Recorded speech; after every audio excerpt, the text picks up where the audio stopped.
강릉의 바닷바람이 유난히 차갑던 날이었습니다. 영선은 거실 창가에 앉아 바다를 바라보며 커피 한 잔을 천천히 마셨죠. 남편이 떠난 지 이제 2년. 시간은 흘렀지만 마음속 상처는 아직도 선명합니다. 바다는 늘 그 자리에 있는데 세상은 완전히 달라져 있었어요. 김영선 씨, 오늘도 혼자 있는 거예요? 아래층 이웃 최 여사의 목소리에 영선은 잠시 생각에서 깨어났습니다. 고개를 끄덕이자 최 여사는 한숨을 쉬었어요. 자식들 있다면서 다들 어디 있는 거예요? 명절에도 안 오고. 영선은 쓰게 웃었습니다. 큰딸 지민이 떠오르는군요. 마지막으로 본 게 언제였더라? 1년 반 전 남편의 유산을 두고 싸웠을 때였을 겁니다. 지민은 돈이 필요하다며 유산의 절반을 요구했어요. 하지만 영선은 거절했죠.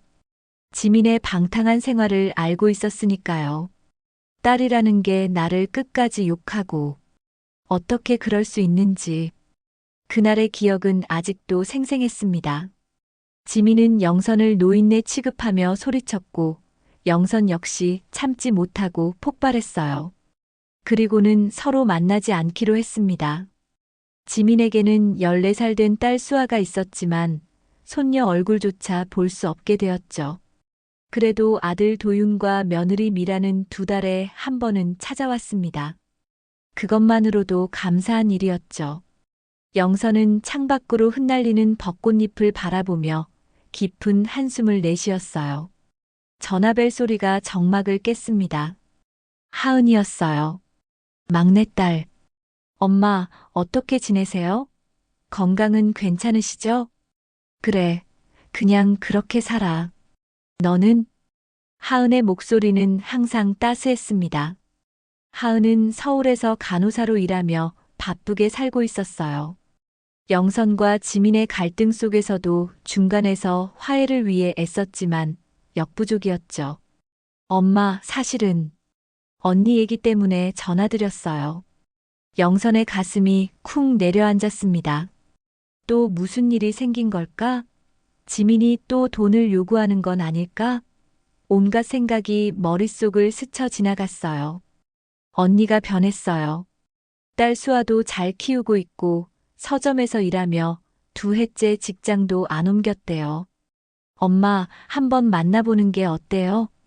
영선은 말을 잇지 못했습니다. 지민이 정말 변했을까? 믿기 어려웠어요. 그 아이는 늘 시작은 좋았지만 끝은 좋지 않았으니까요. 대학도 3번이나 옮겼고 직장도 몇 개월 못 버텼습니다. 결혼도 실패했고요. 그러나 손녀 수아의 얼굴이 떠올랐어요. 벌써 16이 되었겠군요. 사춘기를 혼자 보내고 있을 아이. 할머니가 필요한 나이일 텐데. 주소 좀 알려줘. 일주일 후 영선은 지민의 아파트 앞에 서 있었습니다. 소박한 단지였어요. 지민은 강남에서 살던 아이인데 이런 곳에 산다니. 정말 변한 걸까요? 초인종을 누르려던 그 순간 현관문이 열렸습니다. 쓰레기 봉투를 들고 나오던 지민과 눈이 마주쳤어요. 둘 다 얼어붙었죠. 엄마. 지민의 눈에 눈물이 고였습니다. 머리는 단정하게 묶었고 화장기 없는 얼굴은 피곤해 보였지만 맑았어요. 영선이 기억하는 지민과는 달랐습니다. 그때 안에서 작은 목소리가 들려왔어요. 엄마, 누구세요? 수아였습니다. 문틈으로 얼굴을 내밀더니 영선을 보자마자 눈이 커졌어요. 할머니, 할머니 맞죠? 수아는 영선에게 달려와 안겼습니다. 영선의 마음이 무너졌어요. 이 아이가 어떻게 할머니를 알아보지? 마지막으로 본 게 언제였는데. 할머니 사진, 엄마 지갑에 항상 있어요. 수아의 말에 영선은 지민을 바라보았습니다. 지민은 고개를 숙인 채 말했어요. 들어오세요, 엄마. 차라도 한 잔 드셔요. 영선의 마음속에 작은 균열이 생겼습니다. 이것이 시작이었어요. 새로운 시작, 아니면 또 다른 상처의 시작일까요? 지민의 집은 생각보다 아늑했습니다. 작은 아파트였지만 깔끔하게 정돈되어 있었고 벽면에는 수아의 그림들이 가득했어요. 영선은 거실 소파에 앉아 지민이 내온 차를 한 모금 마셨습니다. 이게 다 진짜인지 아닌지 모르겠네. 영선이 중얼거렸죠. 지민은 고개를 숙인 채 말했어요. 죄송해요, 엄마. 그때는 제가 미쳤었나 봐요. 아버지가 돌아가시고 너무 혼란스러웠어요. 거실 한쪽에서는 수아가 책을 읽고 있었습니다. 가끔씩 할머니를 힐끔거리며 미소 짓는 모습이 영선의 마음을 따뜻하게 만들었어요. 학교는 잘 다니니? 영선이 수아에게 물었습니다. 네. 이번에 반에서 세 번째로 성적이 좋았어요. 엄마가 공부 많이 도와주셨어요. 영선은 놀랐습니다. 지민이 아이 공부를 봐준다고? 예전에 지민은 자기 공부도 제대로 하지 않았는데 말이죠. 저녁 식사 시간, 세 사람은 소박한 식탁에 둘러앉았습니다. 지민이 직접 만든 반찬들이 놓여 있었어요. 영선은 김치를 한 젓가락 집어 먹어보았죠. 맛이 괜찮았습니다. 이거 내가 담근 거니? 네.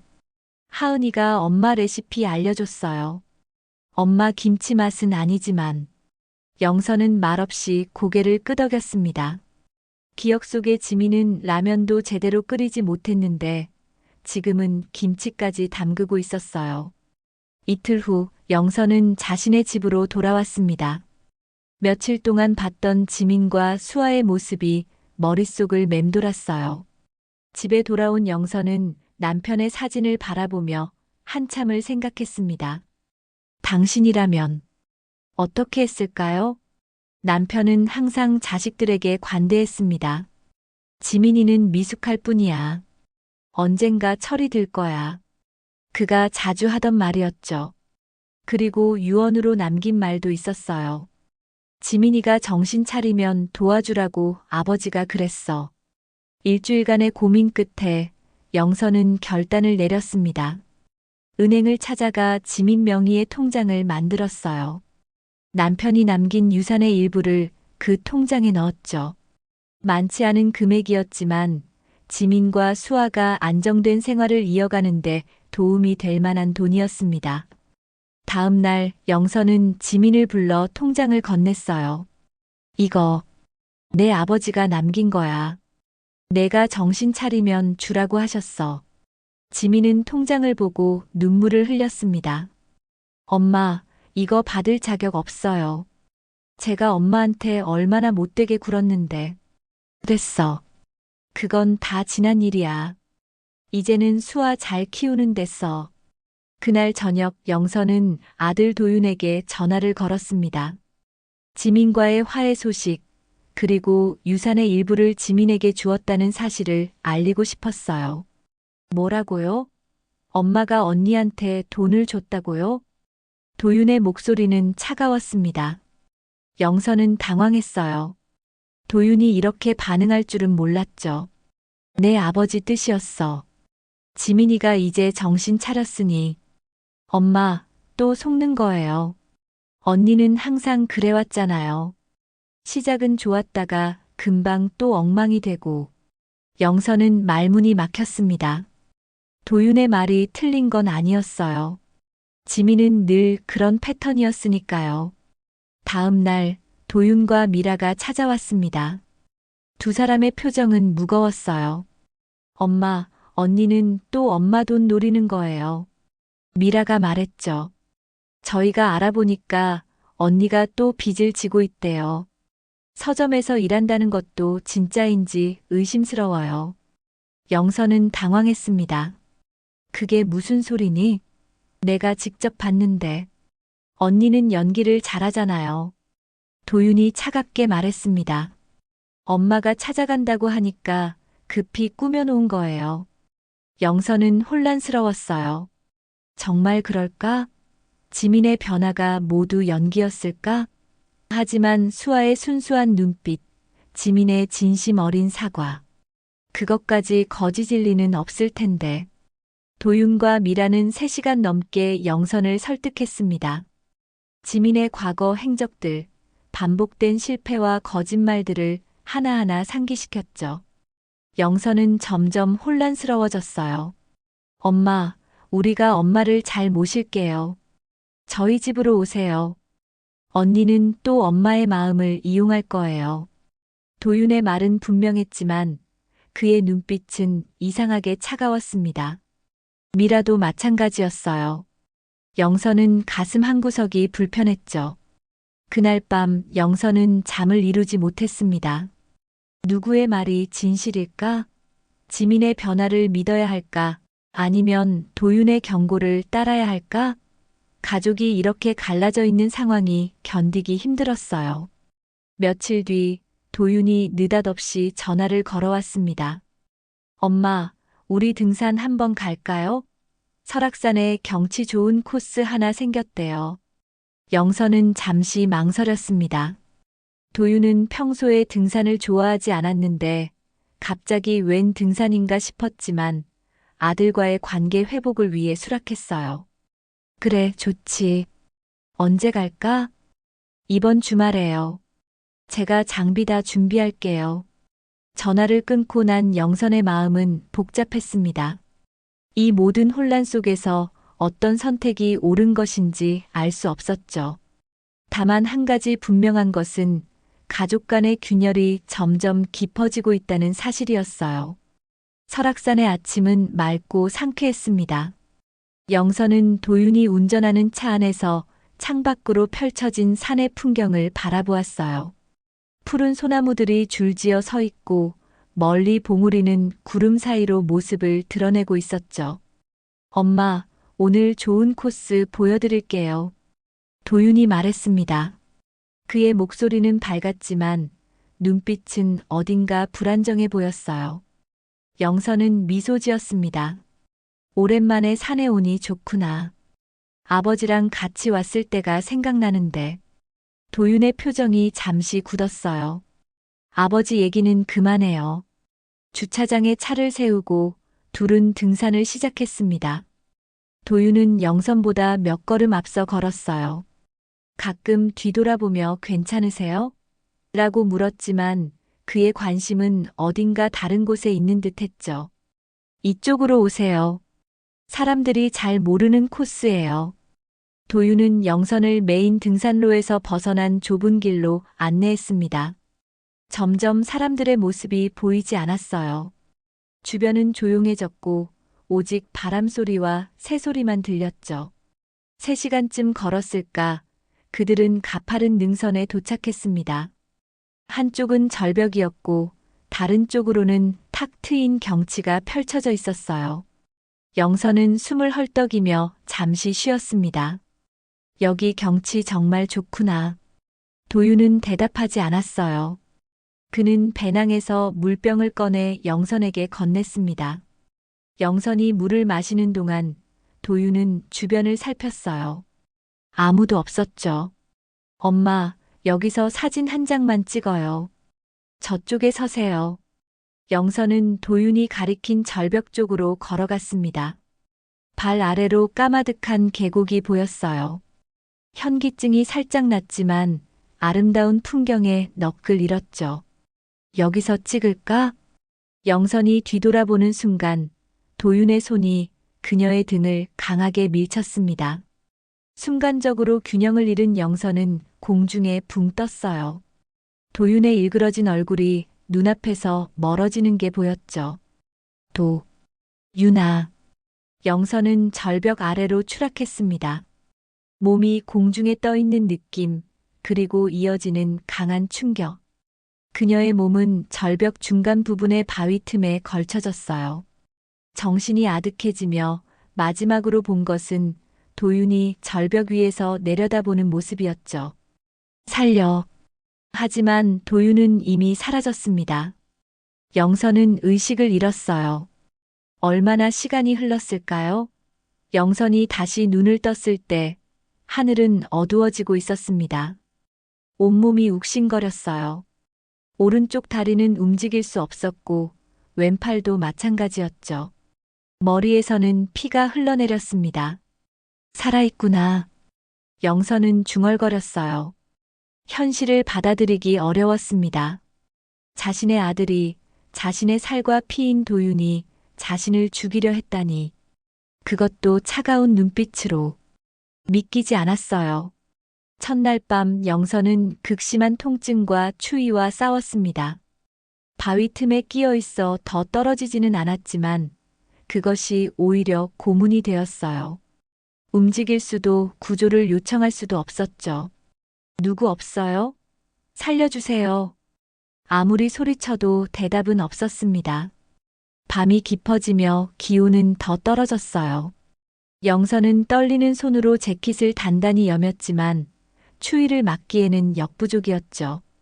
지민아, 하은아, 수아야. 가족들의 얼굴이 하나둘 떠올랐습니다. 특히 손녀 수아의 웃는 얼굴은 영선에게 힘을 주었어요. 살아야 해. 살아서 돌아가야 해. 둘째 날 갈증이 영선을 괴롭혔습니다. 입술은 갈라지고 목은 타들어갔어요. 다행히 밤사이 내린 이슬이 바위에 맺혀 있었습니다. 영선은 혀로 이슬을 핥자 간신히 목을 축였어요. 누구 없어요? 제발. 시간이 흐를수록 영선의 목소리는 약해졌습니다. 하지만 의지만은 더욱 강해졌어요. 살아남아야 한다는 생각, 그리고 도윤의 진실을 밝혀야 한다는 결심이 그녀를 지탱했죠. 셋째 날 영선의 상태는 더욱 악화되었습니다. 탈수와 저체온증으로 의식이 흐려지기 시작했어요. 때때로 환각을 보기도 했죠. 남편이 손을 내밀어 여보, 이제 그만 와요라고 말하는 환상. 하지만 영선은 고개를 저었습니다. 아직 안 돼요. 아직은. 영선의 머릿속에는 한 가지 의문이 계속 맴돌았어요.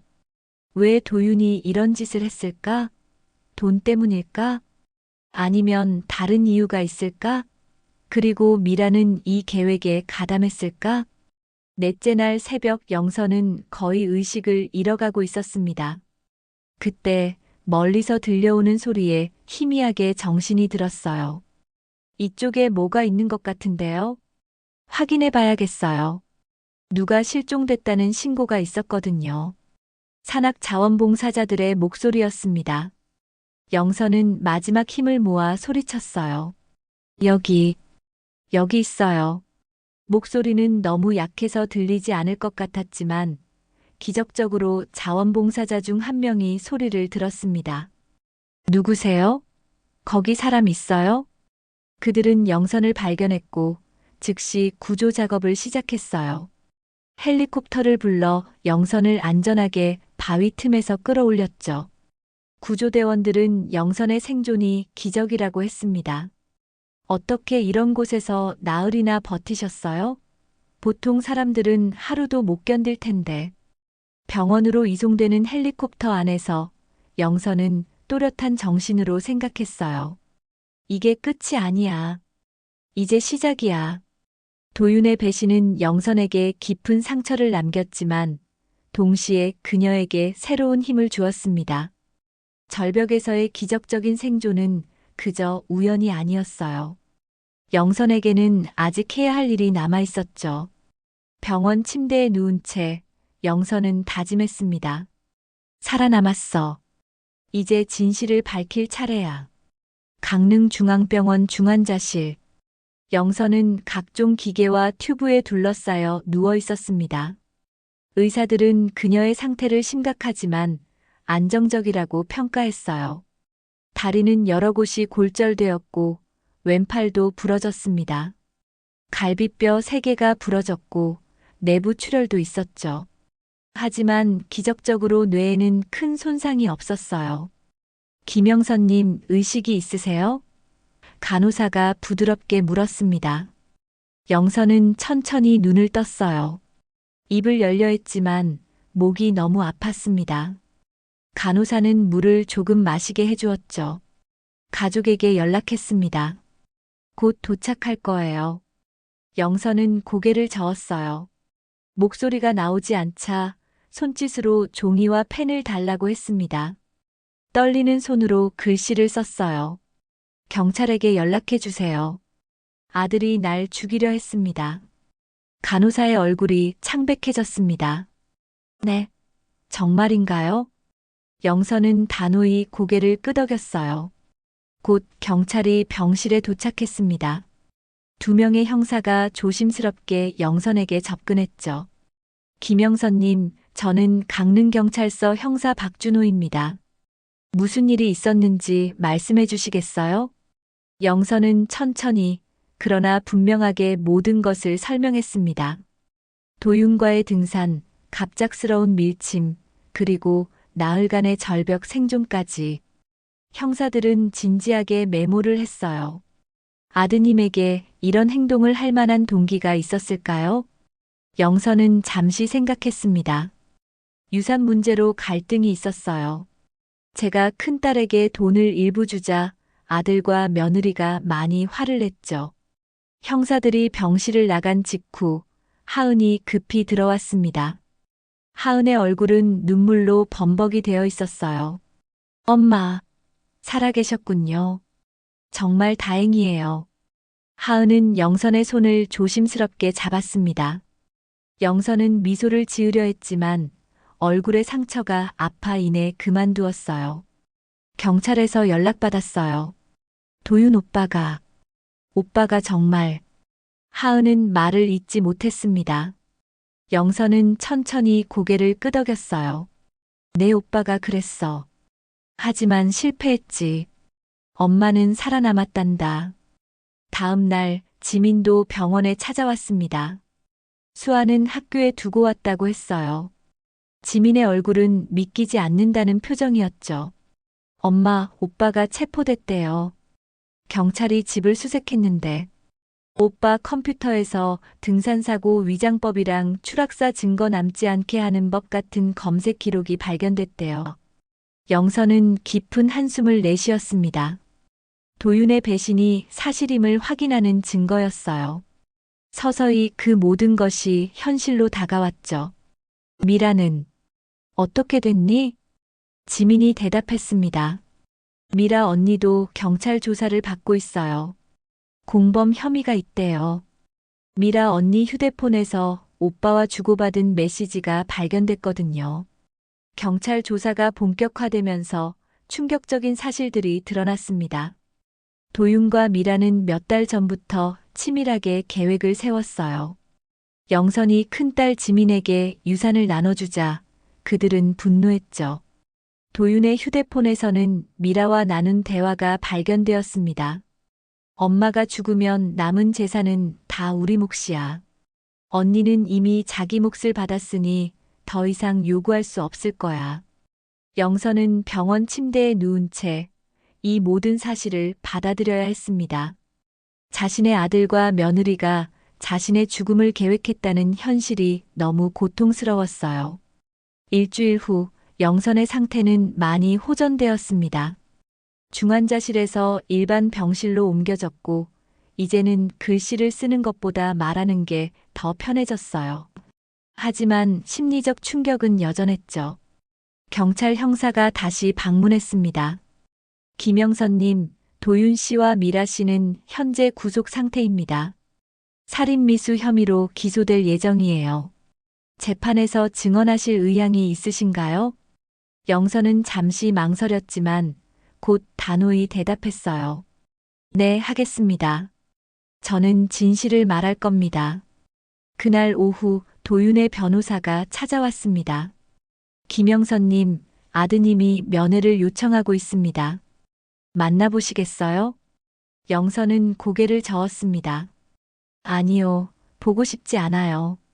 그리고 이제 도윤은 더 이상 내 아들이 아닙니다. 그 말을 하는 순간 영선의 가슴은 찢어지는 듯 했어요. 하지만 그녀의 목소리는 단호했습니다.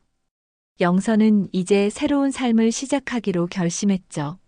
지민아, 하은아, 영선이 두 딸을 불렀습니다. 엄마가 너희에게 미안해. 너희 오빠의 본성을 알아채지 못했어. 지민이 고개를 저었어요. 엄마 잘못 아니에요. 아무도 예상하지 못했어요. 하은도 동의했습니다. 엄마, 이제 어떻게 하실 거예요? 강릉에 계속 사실 건가요? 영선은 창밖을 바라보았어요. 강릉의 바다가 멀리 보였습니다. 이곳에서의 기억들 남편과의 행복했던 시간들, 그리고 이제는 도윤의 배신까지 모두 이 도시에 묻혀 있었죠. 아니, 이제 여기를 떠날 거야. 새로운 시작이 필요해. 두 딸은 서로 눈빛을 교환했습니다. 지민이 먼저 입을 열었어요. 엄마, 저희 집으로 오세요. 작지만 방이 하나 더 있어요. 수아도 할머니랑 같이 살고 싶어 해요. 하은도 거들었습니다. 저도 휴가 내서 돌아가면서 엄마 간호할게요. 병원에서 퇴원하시면 바로 지민 언니네로 가요. 영선은 두 딸을 바라보았어요. 지민과 하은, 그리고 손녀 수아. 이제 그들이 영선의 진짜 가족이었습니다. 그래, 그렇게 하자. 영선이 미소 지었어요. 함께 살아보자. 병원 창문으로 들어오는 햇살이 영선의 얼굴을 비추었습니다. 그 빛 속에서 영선은 새로운 시작에 대한 희망을 보았어요. 비록 몸은 상처투성이었지만 그녀의 의지는 그 어느 때보다 강했습니다.